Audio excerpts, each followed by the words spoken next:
बिस्मिल्लाहिर्रहमानिर्रहीम। अस्सलाम वालेकुम स्टूडेंट्स। आज हम लोग जो टॉपिक डिस्कस करेंगे वो हम करेंगे सेक्सुअल रिप्रोडक्शंस इन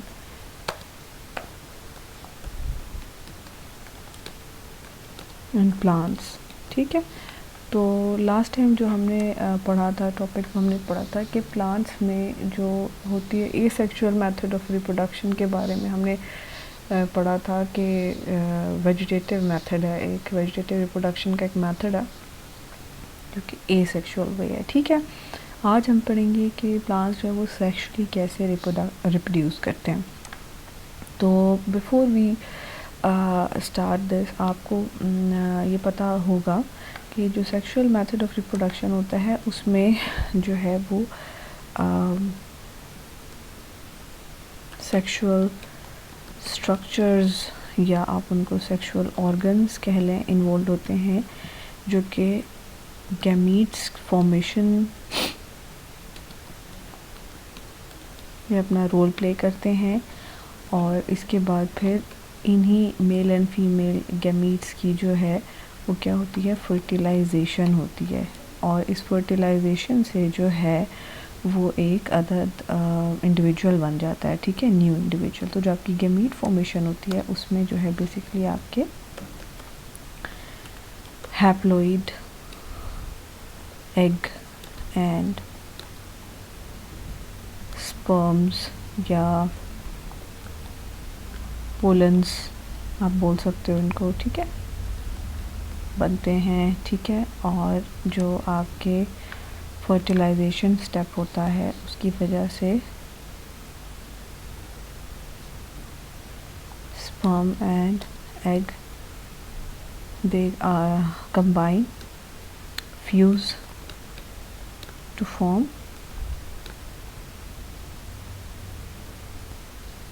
zygote। ठीक है, इसको अगर मैं ज़्यादा शॉर्ट फॉर्म में लिख दूँ, ठीक है, इसको मैं अगर ज़्यादा शॉर्ट फॉर्म में लिख दूँ तो मैं ऐसे लिख दूँ तो ये ज़्यादा अंडरस्टैंडेबल हो जाएगा। स्पर्म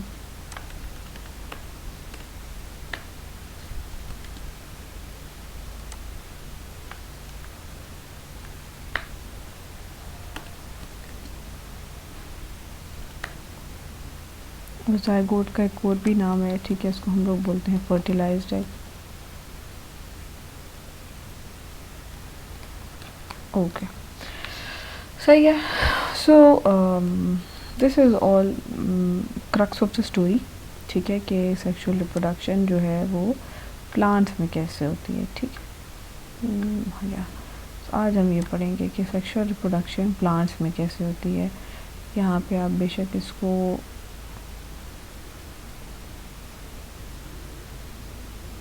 लिख दें एन, इसको आप लिखें यहाँ पे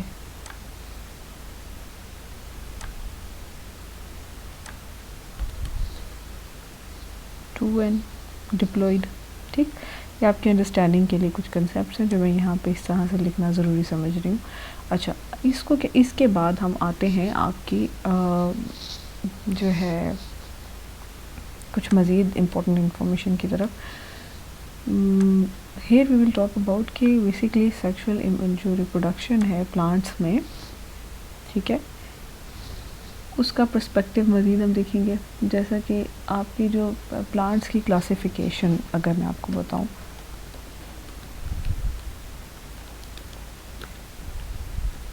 ठीक है, तो प्लांट्स को बेसिकली जब क्लासिफाई किया जाता है तो एक होते हैं लोअर प्लांट्स,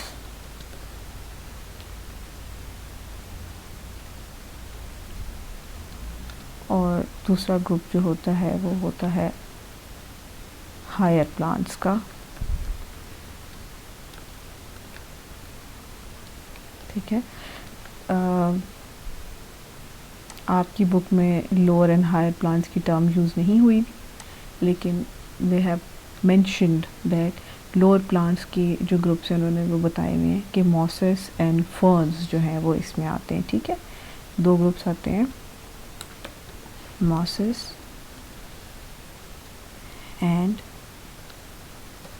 फर्न्स, ठीक है। ये दो ग्रुप्स हैं जो कि आपके लोअर प्लांट्स में आते हैं, ठीक है।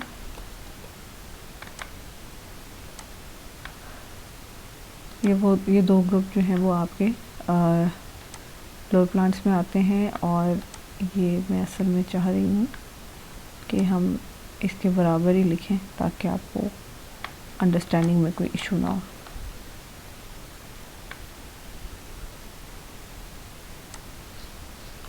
Okay, mosses and ferns. और जो हायर प्लांट्स में आपके ग्रुप्स आ जाते हैं उनमें आ जाते हैं आपके जिम्नोस्पर्म्स, एक ग्रुप है, और दूसरा है एंजियोस्पर्म्स। और ये जो एंजियोस्पर्म वाला जो ग्रुप है,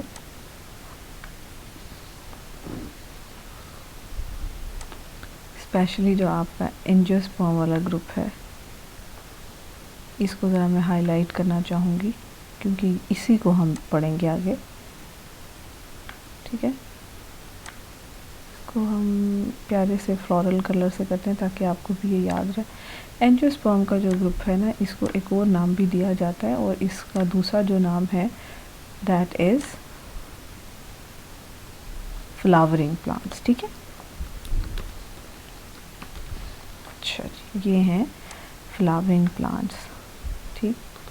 इसको हम कोई रेड, पिंक, बेबी पिंक कोई कलर देते हैं ताकि आपको पता चले कि कलरफुल सा ग्रुप है, फ्लावरिंग प्लांट का ग्रुप है, ठीक है। ओके, सही। अच्छा जी, अब ये फ्लावरिंग प्लांट जो है ये आज हमारी डिस्कशन का मौजू रहेंगे कि फ्लावरिंग प्लांट में रिप्रोडक्शन जो है वो कैसे होती है, ठीक है। अच्छा, इससे पहले लेकिन हम पहले आगे जाएं, पीछे वाला काम भी हम कंप्लीट करते हुए जाते हैं। पीछे वाला काम हमने कंप्लीट ये करना है कि ये जो आपके फर्न्स एंड मॉसेस हैं इनके बारे में हम अकाउंट अपना कंप्लीट कर लेते हैं कि ये जो दो ग्रुप्स हैं इनमें रिप्रोडक्शन को कंप्लीट करने के लिए, क्योंकि ये बहुत स्मॉल प्लांट्स होते हैं, अक्सर आपने देखा होगा कि स्कम टाइप चीज़ अक्सर वेट जगह पे ग्रो हो रही होती है, या छोटे छोटे से प्लांट्स होते हैं ग्रो हो रहे होते हैं। तो वो जो प्लांट होते हैं, मैं भी आपको उनकी कुछ पिक्चर्स भी दिखाऊंगी।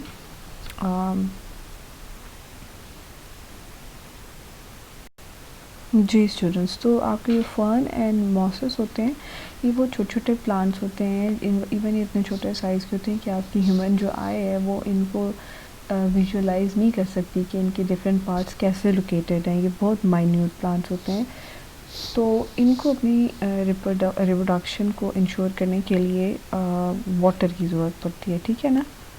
सो इनको क्या चाहिए होता है, दे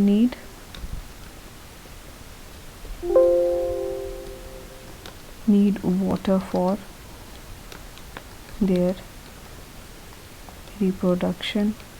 Why? अब क्वेश्चन है why they need water, ठीक है। तो they need water because water की वजह से क्या होती है, water helps in motility of these sperms, okay, ठीक है, ओके, towards the egg।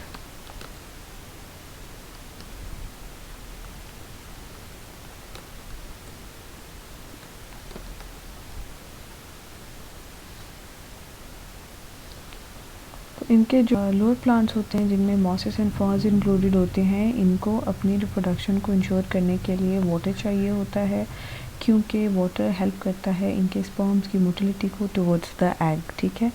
इसके अलावा ये बहुत स्मॉल इन साइज़ होते हैं, ठीक है। जबकि जो आपके हायर प्लांट्स होते हैं they are more complex organisms, इनमें जिम्नोस्पर्म्स और एंजियोस्पर्म्स ये दो ग्रुप आते हैं, और हम आपको एंजियोस्पर्म्स पढ़ाएंगे जिनका अनदर नेम है फ्लावरिंग प्लांट्स, ठीक है। तो अब हम चलते हैं कि जो आपके फ्लावरिंग प्लांट्स हैं इनका लाइफ स्टाइल क्या होता है, कैसे डिफरेंट होता है दूसरे प्लांट से, लोअर प्लांट से, ठीक है। सो इनको पानी चाहिए होता है प्रोडक्शन के लिए, लेकिन हायर प्लांट्स को पानी नहीं चाहिए होता है, ठीक है।